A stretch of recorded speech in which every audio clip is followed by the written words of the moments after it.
Welcome to the Del Walmsley Radio Show. Listen and grow as Del questions the status quo, encourages you to think differently, and empowers you to make a better life. Get ready as Del challenges core beliefs, seeks the truth, and reveals the roadmap to the lifestyle you really want. And now your host, multi-millionaire, national award-winning investor, CEO and founder of Lifestyles Unlimited, Del Walmsley. Welcome to Del Walmsley Radio Show, where the hype ends and the help begins. I'm your host, Del Walmsley, and as always, we're working on your financial freedom. Today, my friends, I'm going to take you way back, all the way back to the beginning of how and why I set up my 3 rules of investing. Every once in a while, because new people listen to the show, or just because you need to hear it again, the basics need to be revisited. And I think that really the basics, what's interesting is that most people can't stick to the basics. Once they have some success by using the basics, they want to go out there and be creative and start taking gigantic shots at things, right? Which is basically gambling. So let's start at the beginning. Rule number 1, never lose money. So how do you do that, Del? That's almost impossible. No, it's very possible. The difference is 90% of everything you invest in your life, maybe even 99.9% of it, is gambling. So, Del, I don't gamble, I invest. No, you gamble. Now, I'm going to redefine gambling for you, and then you can either agree with me or you can go off and believe what you want to believe. And then you can take your results and weigh them against mine. Now, before we go any deeper in that, let's also talk about this. Some people listen to Dave Ramsey, and so they weigh the results of being broke and bad credit against what Dave talks about. And Dave's results are about being, not broke and not having bad credit. And so if you don't mind being a middle-class person, living a life of quiet desperation, working the rest of your life to save up a pittance that may allow you to have some money when you get ready to retire, but not really retire wealthy, then his theories work well for that result. Now, my theories work well for the result that you take middle-class people, not completely dungeony, bottom-level, crackhead type street people. Those people will not flourish with these ideas. You take regular people like yourselves, you get up and go to work every day, you have a job, you make some money, or you have some money saved from working, and then you go out and invest that money conservatively enough that rule number 1, you never lose money. Rule number 2, you have massive cash flow. And rule number 3, eventually you figure out how to take those cash flows and turn them into massive wealth. Those are the 3 rules, which rule 3 is you can't get rich slow. You have to have some massive capital gains somewhere along the way to get really wealthy, truly wealthy. How wealthy is truly wealthy? Well, when you're first starting out, I'm sure the $1 million number seems like the real good number to hit. But the truth of the matter is $1 million won't buy you much anymore. Most of the people that I know are worth $5, $10 million after going through lifestyles for several years. How long is several years? 3, 5, 7, 10, let's say 10 years.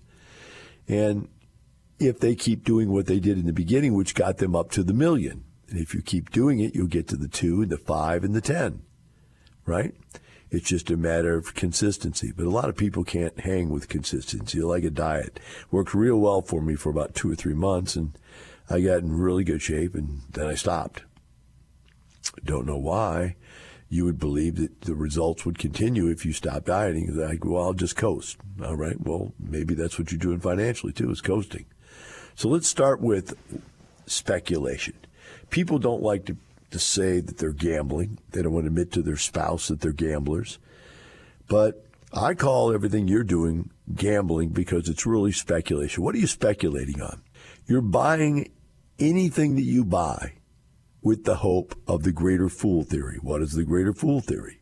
The greater fool theory is somebody out there is going to be dumber than you are, and they're going to pay you more for the exact same asset you just purchased.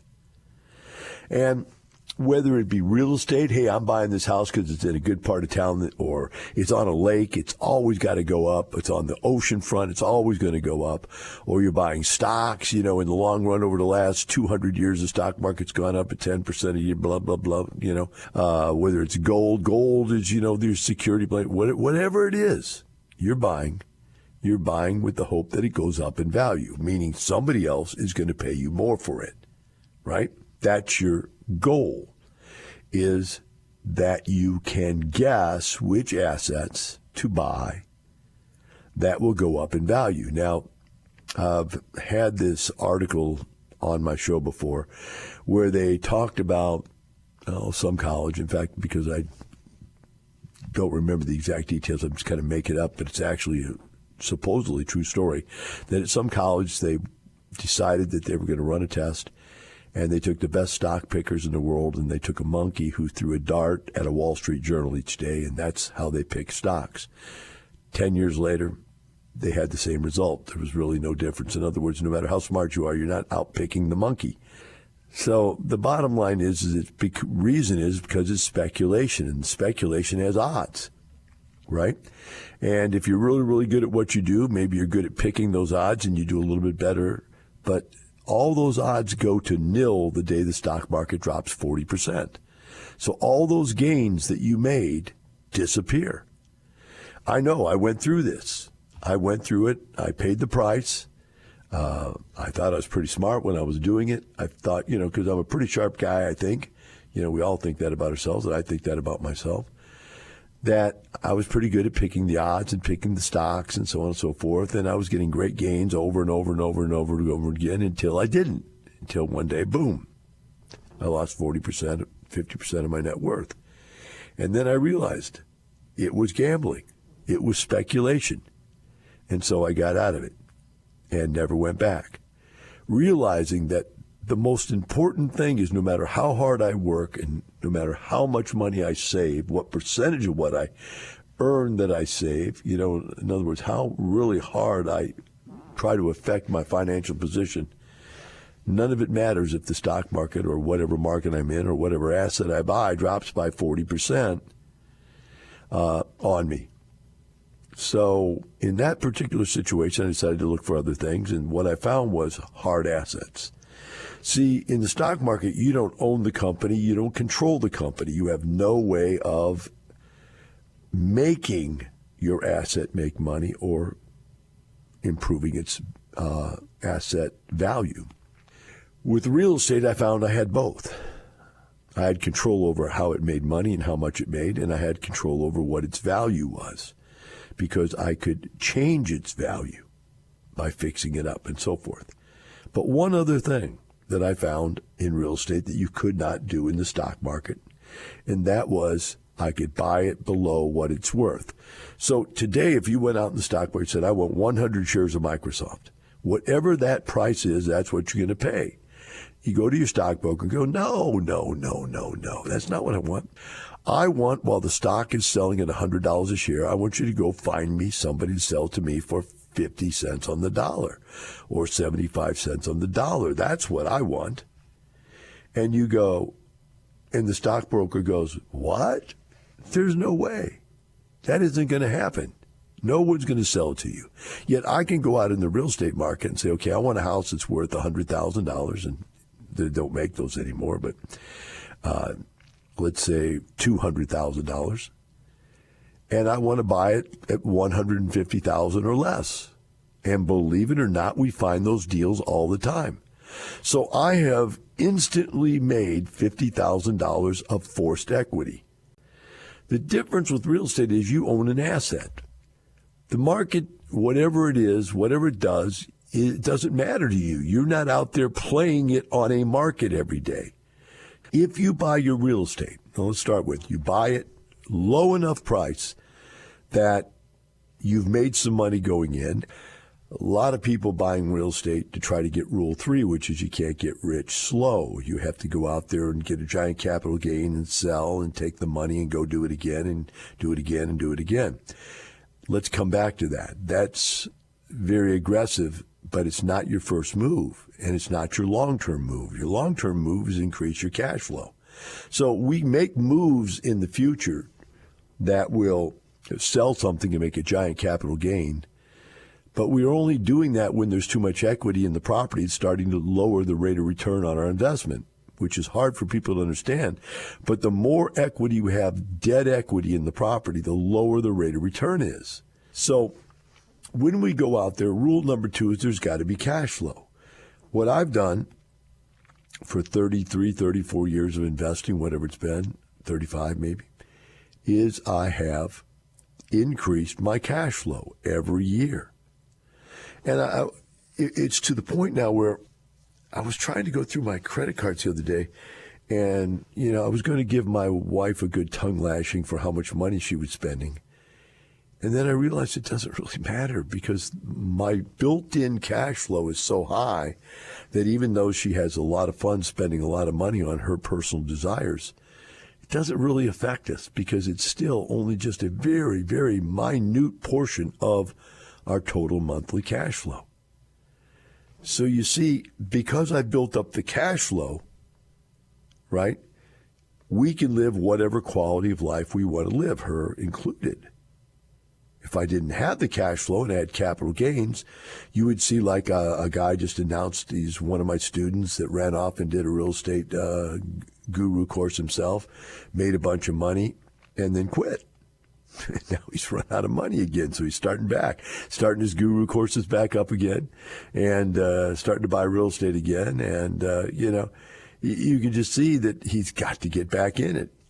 I don't got to get back in it because I never got out of it because I never, ever give up the cash flow, period. That's just won't happen. The cash flow is what I live for. Now, rule 3 is you can't get rich slow and you have to have some capital gains, right? And that's something that you wait for. But let's talk about cash flow.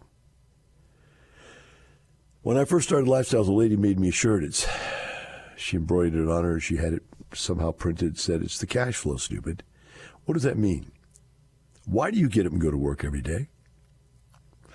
You could have a capital gains in your 401k. You don't stop working because you had a capital gains in your 401k. Your 401k doesn't pay you any money. Your personal residence, your largest asset, doesn't pay you any money. Your IRA accounts don't pay you any money. Nothing and any type of asset you own, your cars, your gold, none of it pays you any money. Henceforth, you work. You get up every day and go to work. You live a life of quiet desperation, rattling around in the little rat wheel, spinning the rat wheel every day, or living in your little prison cubicle and doing your little prison cubicle thing, not able to get out in the world and enjoy life because you're trapped in the little prison cubicle. Now, obviously, even in prison, they let you go outside every once in a while, right? You get some yard time. So in your life, you get some yard time, but most of the time you're in the cubicle. You're in the little prison box. My investment structure is 80% designed to produce cash flow and only 20% designed to create capital gains. It does create capital gains. I do get large chunks of capital now and then from capital gains, but that's really not what my portfolio is designed for. My portfolio is designed so that every single month I get massive cash flow. That is a lot more fun when you look every single month in the mailbox and make more than you ever made at any job you've ever had. We'll take a short break. Be right back with the Del Walmsley Radio Show.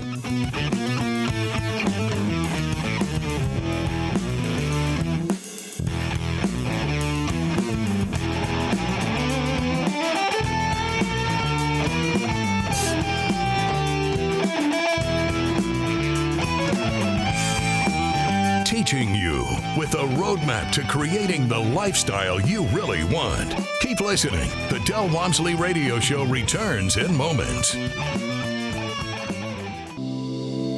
What would you say to women out there, Kelly, if they're thinking about doing this, if they're sitting out there right now going, I'm trapped with a glass ceiling where I work, I know I can't go up any further, there's no room there. What would you say to them about becoming their own boss? Well, you can decide to stay where you're at and keep trying to crack that glass ceiling. But at the end of the day, in this environment, it is so easy, to be able to get out of that mold. People know me and they come up to me and they're very gracious, and they don't look at me and say, oh, you're a woman, I'm not going to invest with you, I'm going to go over here. There's no real gender there. Are you ready to be part of a world where there are no glass ceilings, no gender bias, no limits? Start like award-winning real estate investor Kelly did with the online free workshop. Register at lifestylesunlimitedworkshop.com. You're hearing the Del Walmsley Radio Show. Want more life-changing knowledge? Access our podcast and listen on demand at lifestylesunlimited.com under the radio tab. Now your host, Del Walmsley. Welcome back to the Del Walmsley Radio Show. Today we are talking about the 3 rules of investing that I created way back 35 years ago. And rule number 1, for those just tuning in, is that you never lose money. And I've never lost money in a real estate investment. I have lost money on a condo I bought to live in when I was a young lad, didn't know what I was doing. But I've not, in any of the investments I've ever purchased, lost money on the buy-sell of the property. So rule 1 is never lose money. And that's, done by getting rid of the speculation. Stop speculating on what something might become someday and buy it below what it's worth today. Buy it at a good price today. It's all about the buying in real estate, not about the selling. The selling is easy. That's the other end. When things are up, boom. When there's high demand, it's easy to sell, great returns. But that's not what we buy for. We buy when the times are tough like they are right now, so you can get a good deal. Now, there's one more step here that builds into this rule 2, which has got to be cash flow, and that is real estate investing is the most tax preference. No, it's not the most. It's one of the most tax preference investments that there are. I think some oil and gas lease has some types of, write-offs that are pretty good. I don't really know. I can't say because I'm not an expert on taxes, but I'll tell you this. It is one of the best tax write-offs. So what does that mean? Because the income we earn as rental income can be covered by depreciation, and real estate allows for that. This is legal. Everybody does it. It's why Trump pays no income taxes, not because he's cheating, simply because he owns a lot of real estate, which gives him a lot of write-offs, and so he doesn't have to pay taxes on his rental incomes. So we don't have to pay taxes on our rental incomes. Now, if you are a real estate professional, which means you do this for a living, you work at least 450 hours a year or whatever it is, in the business of real estate in some way, then you can write off those losses against not only your rental income, but also your earned income, because that's your field. So it becomes deductible out of that income also. In this situation, you're able to earn money and then not pay taxes on it.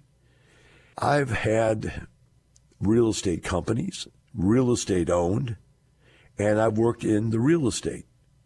Not as a real estate agent, although that would work. Not as a real estate broker, although that would work. But as an owner-operator. My wife is also an owner-operator. So we are spending our time operating our own real estate deals, whatever amount of time that we spend at it, as long as the totality of that adds up to 450 hours a year, whatever the number is. I think it's 750. Excuse me, I'm probably wrong. It's probably 750 hours a year. But we track it, and because we track it and everything, then the bottom line is that we are real estate professionals. And so as real estate professionals, we get to take the deductions from the real estate against not only our rental income, but also our other income.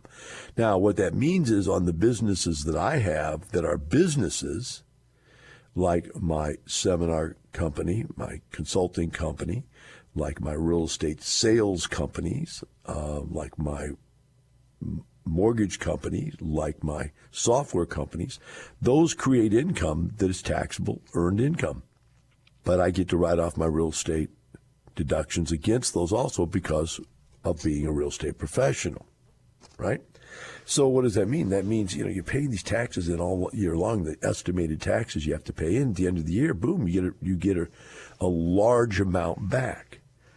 So let's just take two parts of this. The large amount back part is really great. Don't get me wrong. I love that part. But let's talk about the first part.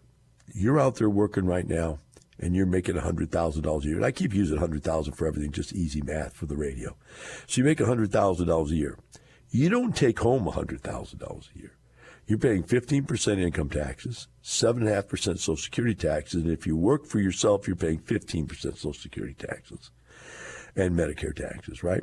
So you've got at least 15 to 30% income tax bill, and then another 7 to 15% on Social Security and Medicare.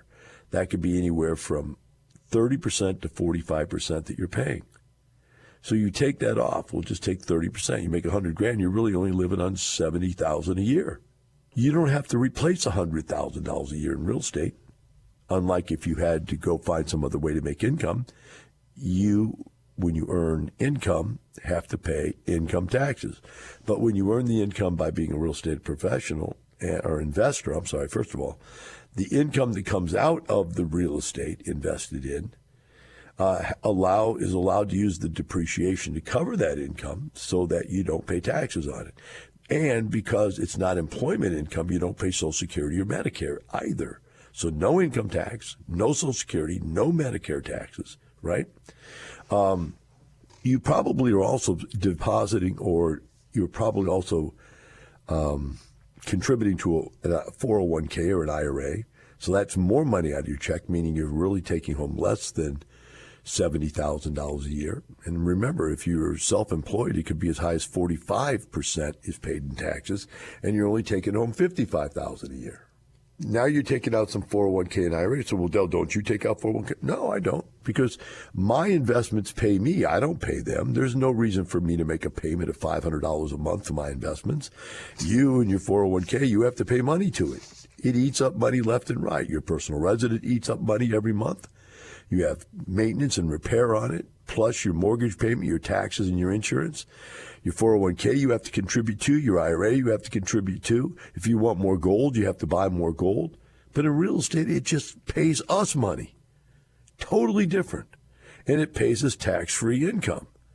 So we're able to retire. If you're only taking home after all of your payments and everything, including insurance and all that in there, you're taking home, like when I made $70,000 a year, I only took home $3,300 a month. It didn't matter. I mean, that's it. All I had to do was replace $3,300 a month, and I was retired. And same thing with you. If you're making $100,000 a year and you only have to replace 60 or 70,000, that's all you have to replace. And so retirement, because of the taxing effect of real estate, is much easier to obtain. Way easier. Much, much harder to get anywhere else. So now you've got cash flow that is covered by depreciation, which allows it to be a larger amount of cash flow coming from these investments than any other type of investment that you have. You're able to live off of it because it's regular reoccurring income. What do I mean by that? It's regular. The same amount comes every month, just like your paycheck. You're used to a paycheck. Well, my rental income comes in just like regular, like a paycheck. I know how much is coming in. Boom, there it is. It's reoccurring. It's every single month, over and over and over and over again. Regular, reoccurring. And it's realized. Rule number 1, never lose money. Rule number 2, there's got to be cash flow. And rule number 3 is you can't get rich slow. So what does the last one mean? Because the first two are obviously conservative type thought processes, right? How does the third one work? Well, for years, I purchased real estate, number 1, always from the point of view that I had to buy it at a discount. And that paid massive dividends for me, along with great cash flow. Rule number 2, there's got to be cash flow. Everything I purchased, I made sure there was cash flow. Now, the one thing you have to understand is that it's very hard to actually calculate in most businesses what the cash flow will be. You open up a new restaurant, you don't really know what the sales are going to be. But in rental real estate, we actually have comparables, they're called comps. And we can go out there and we can find out what the stuff is renting for in this area for that particular type, size property, age property. We can find out what it rents for. So we know what the income is going to be. So we can calculate the income. We know what the property tax is going to be. We can look that up. The insurance, we can get a quote on that. And we have a generalized rule of thumb what maintenance and repair is if you start from the ground floor of everything being fixed.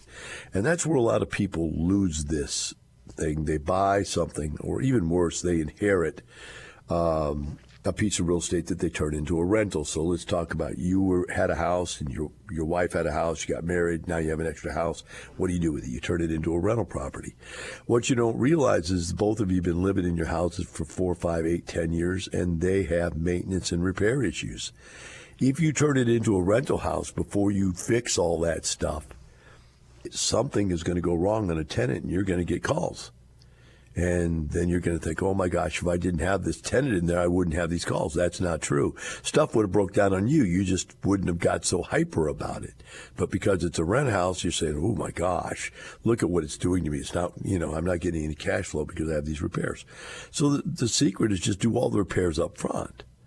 Now, that's no fun when you already own the house and now the repairs come out of your pocket. But when you're buying a rental house, the purchase price and the rehab can be rolled into one price, and you can get someone to lend you that money as a package. And that money doesn't come out of your pocket then. Now, with the repairs all done, the property is going to have X number of years before it needs any repairs.